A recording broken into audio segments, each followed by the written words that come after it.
రంగారెడ్డి జిల్లా ఆదిబట్ల ఏటీఎం చోరీ కేసులో నిందితులను అదుపులోకి తీసుకున్నారు పోలీసులు. నిందితులు హర్యానా, రాజస్థాన్లకు చెందినవారిగా గుర్తించారు.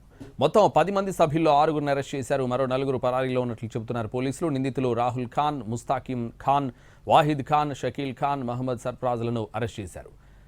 సుడద్దీన్ ఖాన్, రాఫిక్ ఖాన్, జహుల్ బుడాన్, పర్వేజ్ల పరారీలో ఉన్నట్లు తెలుస్తోంది.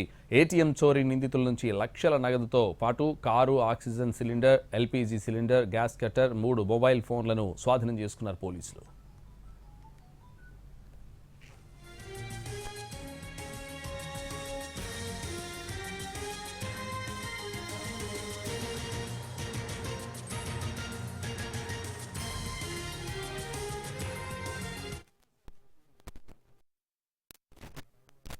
ఏటీఎం అఫెన్స్ లో 29 లక్షల రూపాయలు పోయడం జరిగింది.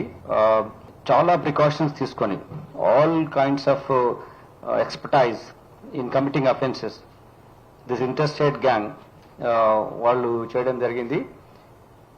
ఇది రాజస్థాన్ అండ్ హర్యానా బార్డర్లో ఉన్న ఏరియాస్లో ఉన్నటువంటి క్రిమినల్స్ వీళ్ళు ఇంతకుముందు కూడా ఇటువంటి అఫెన్స్లు చేయడం జరిగింది.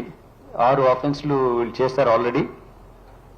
డిఫరెంట్ స్టేట్స్లో, ఒడిశాలో, ఆంధ్రప్రదేశ్లో, మన రాష్ట్రంలో, ఇంతకుముందు కుషాగూడలో కూడా 2022లో ఒక అటెంప్ట్ చేశారు.